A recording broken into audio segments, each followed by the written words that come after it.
भाई साहब मियां नवाज शरीफ ज़ाती के लिए क्यों नहीं मान रहे? देखिए ये पॉलिसी डिसीजन है और उन्हीं का फैसला है। ये मानने या ना मानने वाली सिचुएशन नहीं है, उन्हीं उन्हीं का फैसला है, उनका अपना फैसला है। मेरा ख्याल है कि एक कोलिशन गवर्नमेंट में जिसका अभी तक फैसला नहीं हो सका, मियां नवाज शरीफ जैसी काट वाली शख्सियत जो है उनको उसमें आना जो है मुनासिब नहीं समझा।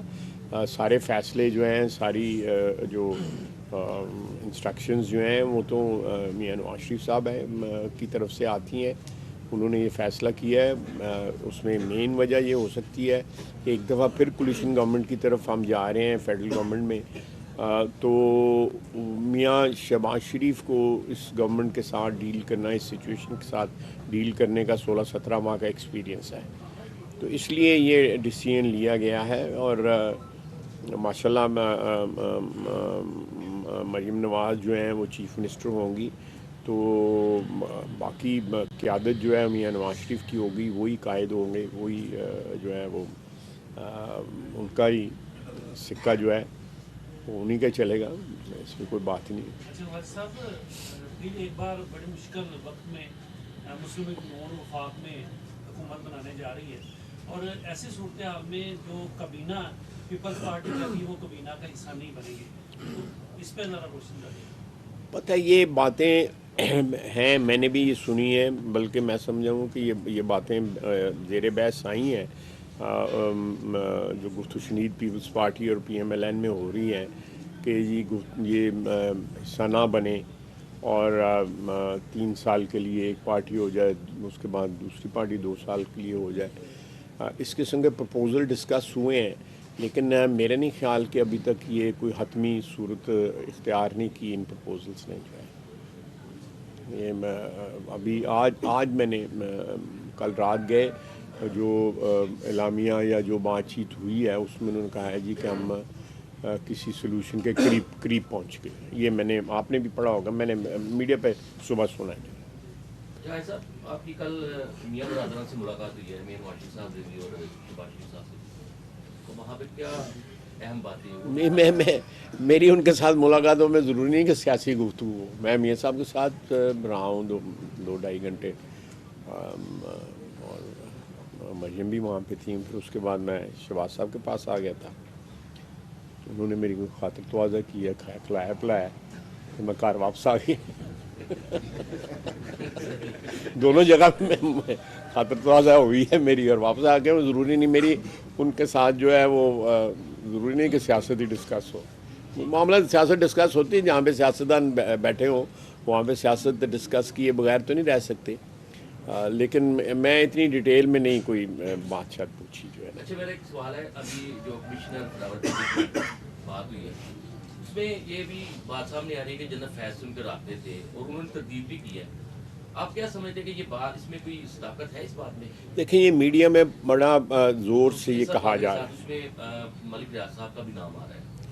जी ये बिल्कुल आ रहा है उनका नाम, और बल्कि यहाँ तक आ रहा है कि वो कोई ना कोई रोल भी प्ले कर रहे हैं। मुझे पता नहीं है, लेकिन जिस तरह आपने सुना है मैंने भी सुना है कि वो कोलिशन गवर्नमेंट में जो है कोई अरेंजमेंट बनाने में जो है वो एक रोल भी प्ले कर रहे हैं। क्या रोल प्ले कर रहे हैं ये उनको पता होगा, मलिक साहब को पता होगा। आपके शहरदार हैं, आपके तो मोहल्लेदार हैं, आपको पता होना चाहिए। ऐसा वफाकी गवर्नमेंट जिस तरीके से नून लीग और इसके अलावा पाकिस्तान पीपल्स पार्टी और साथ जो इन लोगों के साथ मिलकर बन रही है, आप क्या समझते हैं ये मुस्तक़िल गवर्नमेंट होगी और अगले 5 साल अपने पूरे कर लेगी? देखिए मैं MQM का आपने जिक्र किया है। MQM एक दफ़ा फिर इमर्ज हुई है एज ए पोटेंट फोर्स, एक क़ुव्वत की तौर के ऊपर कराची में, और कराची में मेजॉरिटी जो है कराची में उनको मिली है, बावजूद इस बात के कि वहाँ भी धांधली के इल्ज़ामात लगे हैं, लेकिन उनकी मेजॉरिटी वहाँ पे MNA जो है उनके अक्सरियत है, जिससे ये ज़ाहिर होता है कि कराची ने वर्डिक्ट जो है वो MQM के हक़ में दी है। कराची हमारा सबसे बड़ा शहर है, रसूल बलाद है, रोशनियों का शहर है,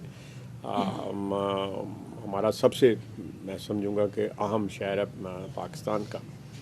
एक बेशुमार रेवेन्यू वहाँ से कलेक्ट होता है, तो वहाँ पे MQM की वर्डिक्ट होना जो है मेरा ये खुशाइन बात है, अच्छी बात है कि वहाँ पे उनको हिस्सा मिला है वहाँ पे। अब वो अगर हमारे साथ शामिल होते हैं और हमारी बातचीत उनके साथ हुई है और अच्छी पॉजिटिव बातचीत उनके साथ हुई है, वो बिल्कुल हमारे साथ मिलके हुकूमत में शामिल होना चाहते हैं। अब पीपल्स पार्टी के साथ क्या होता है, अगर पीपल्स पार्टी के साथ चीज़ें फाइनल हो जाती हैं तो ये तो साफ नज़र आ रहा है कि MQM, पीपल्स पार्टी और PMN मिल के हुकूमत बनाएंगी फेडरल गवर्नमेंट में।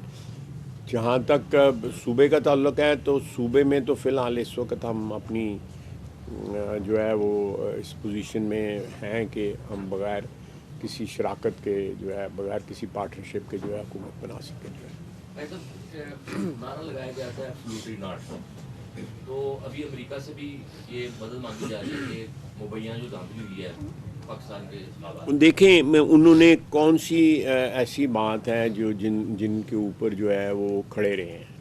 उन्होंने हर वो नारा जो लगाया है पिछले 8-10 साल बल्कि 15-20 साल की सियासत में, वो उस नारे को उन्होंने ख़ुद उसकी नफ़ी की है।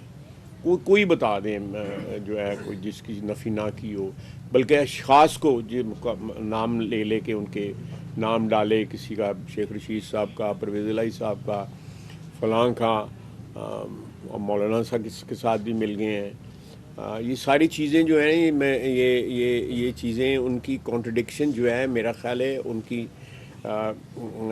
किसी स्टैंड पे खड़ा ना रहना, सुबह कुछ कहना शाम को कुछ कहना, यही उनकी सियासत का वतीरा है और कोई असूल या कोई उसमें नज़र नहीं आता। एक और बात मैं कहना चाहता था कि PTI ने मुख्तलिफ सोशल मीडिया के ऊपर तस्वीरें गवर्नमेंट ऑफिशियल्स की और उनकी फैमिली की चढ़ाई हैं और साथ आवाम को इस बात पे जो है उकसाया जा रहा है कि आप लोग इनको टारगेट करें, फ़िज़िकली टारगेट करें। तो मैं समझता हूँ ये बड़ा बुरा रुझान होगा हमारी जो माशरे में जो है वो तशद्दुद का एक नया अंसर जो है वो इंट्रोड्यूस हो जाएगा।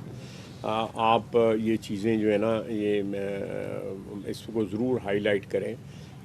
कल से सोशल मीडिया के 3-4 इजलास की डिप्टी कमिश्नर की मुख्तलिफ जो ओहदेदार हैं, सरकारी ओहदेदार हैं, उनकी तस्वीरें, उनकी फ़ैमिली की तस्वीरें, उनके फ़ैमिली के एड्रेसेस, उनके बच्चे कहाँ पे होते हैं, ये सारे जो है ये एक तशद्दुद का रुझान जो है फैलाया जा रहा है और मैं इसकी पुरज़ोर मज़म्मत करता हूँ। ये नहीं होना चाहिए और अगर इस तरह का तशद्दुद की तरफ जो है हमने राह इख्तियार की तो इस मुल्क का कुछ नहीं बचेगा। ये मुल्क जो है ना बाहमी गुफ्तगू शनीद और एक सेहतमंद सियासी जो है अरेंजमेंट के साथ बच सकता है। और मैं फिर कहूँगा कि जब तक सियासी इस्तेकाम नहीं आता, हर चीज़ को पसे पुष्ट डाल के सियासतदानों को जो है वो सियासी इस्तेकाम जो है बजाय इसके मतमनज़र जो है इक़्तिदार हो, सियासी इस्तेकाम जो है चाहे उसके लिए हमें अपोजिशन में बैठना पड़े तो उसके लिए तगदो करनी चाहिए ताकि माशी इस्तेकाम आ सके। अदरवाइज़ हमारी जो माशी हालात हैं वो नाकाबिले बयान हद तक जो है ना इस वक्त उनमें ख़तरा है।